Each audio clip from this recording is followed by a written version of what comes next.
Hey guys, Shabadoobie here, bringing you my review and impressions for Dragon Ball Super Episode 87. Alright, I actually don't really know what the title of this episode is because I couldn't watch it on Crunchyroll. Their site was getting hammered and I just didn't feel like waiting. So, I just went on YouTube because literally there's like 20 live streams going on for it. Like, just repeating it. I'm like, I guess I'll do that. So yeah, basically this episode is the team up episode between Android 17 and Goku. Um, it's basically filler. Like, there's not much that happens in this episode that's worth anything, except for the last minute or so of the episode. There's stuff there, and there's a nice there was a couple of funny moments in this episode. Like, I'm not gonna say the episode isn't worth watching because it is worth watching. It's just that if you're looking for anything of significance, you're not getting it in this episode. It's just literally Android 17 and Goku fighting poachers. By poachers, I mean alien poachers. Woo! Fancy. Which, we do get to see Goku do some I think this is like the first time I've seen Goku instant transmission into a like a spaceship like that's moving, so that's something cool, I guess. um I didn't think he could actually do anything into a moving object or like a instant transmission, but this episode kind of proved me wrong. Then here's the team up picture. I just was like, this picture's kind of cool. This is where he like uses his wind from his punch to like knock some people out. And yeah, it was at least interesting because there was some banter between 17 and Goku, about who's gonna get the leader of the group, like the bad guys, and Android 17 ends up forcing Goku to pretty much fight these henchmen, who aren't really that impressive. Not as impressive as this guy, who is basically nothing. He's henchman number one of two. There's two of them. And they're pretty much useless. They last about like 10 seconds maybe. They get some good slashes doing nothing. They look kind of cool-ish. I mean, they look cooler than what they are, because all they are is like random crappy henchmen for the main bad guy of the episode, who is very disappointing. He's I don't know what to call him. Like, he's like Lord Slug's crappy brother. Nah, Lord Slug's a Namekian, but I'm just saying, like, no, actually, he's like the henchman of Lord Slug. You know, the little guy who has the little things that sprout out? He's like his older brother, is how he looks. I don't have a good picture of him because I didn't feel like getting a picture of that guy. But I do got a picture of him on King Kai's planet, just face down on the floor, because he's so weak that he couldn't actually hold up to the gravity. You might be wondering, why is he on King Kai's planet? Well, this is actually the funniest part of the episode, so this is why I'm going to have to spoil you guys. The bad guy threatens to blow himself up. And what does Goku do to everyone who blows himself up? He decides to take him to King Kai's planet. And Goku, come on.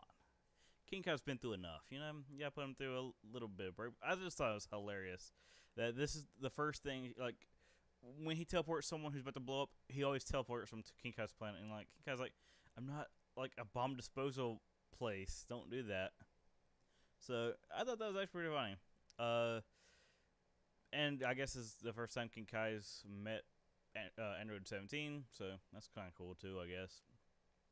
But yeah, overall, nothing of value happened in this episode, besides, the fact that it's a solid just episode. Alright, here is the best things about the episode that actually have value. Android 17 tells him he is going to join the team after, last episode telling him no.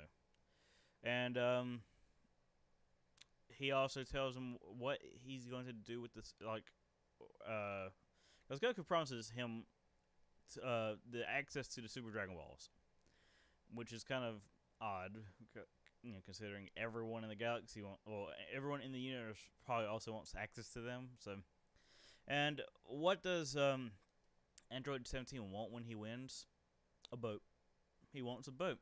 Pretty much a yacht, so that his family can just sail around the world, because that's what he's wanted to do, apparently, which is kind of cool. The fact that you actually learn a little bit about Android 17 as a character, more than that fact that he was a douche for a good bit at a time. So I actually like that.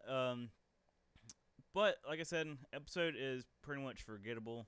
I just told you the most valuable bits of the episode. Like, this episode is perfectly skippable, but it isn't like bad, is what I'm trying to get at. And apparently in the next episode, Gohan's gonna be training with Piccolo, and we might see something new from Gohan, or they're teasing it a little bit. But there's like nothing bad about the episode, well, except for, if you look closely, the animation for this like certain shots of this episode were pretty bad, but nothing like too bad. Like, I'm gonna give it episode 87 of Dragon Ball Super. I don't know what the name is. Probably like Goku and Android 17 take on the Poacher Squad. I don't actually know it. I didn't bother looking on Crunchyroll, but basically, I'm gonna give it an 8 out of 10. Why? Because it was like nothing. Like, you could actually skip this episode and you wouldn't really miss much, besides the fact that he's like, yeah, I'll join. It was like at the very end of the episode. And like, the comedy bits wasn't really there. Like, and there's one bit of the episode I really didn't like, actually, and one bit that was unintentionally funny.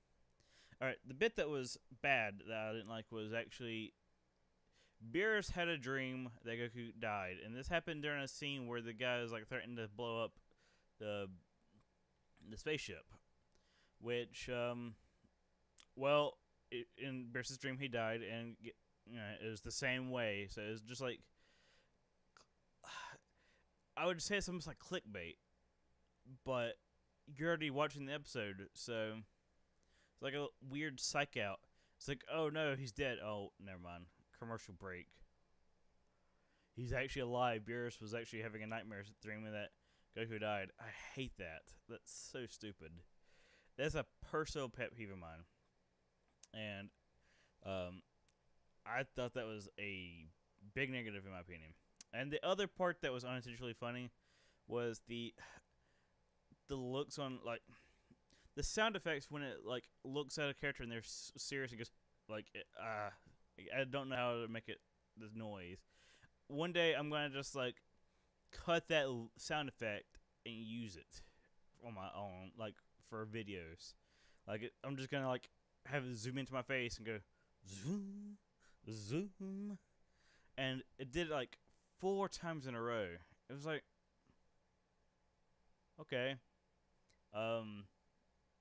I wonder if they know this is kind of goofy, but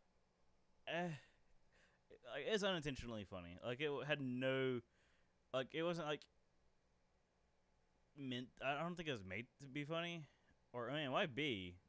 Toriyama is kind of weird. Well, I don't even know if Toriyama has anything to do with this actually, because this is like, was it Toyotaro? He's the one who works on this, ain't it? I'm not even sure. Whoever did this might have intentionally made it to be weird. So, I don't know. Like I said, 8 out of 10. Not bad, but completely forgettable, and there is nothing that, like, there's no particular reason you need to actually watch this episode, because nothing of value actually happens. Alright, peace out.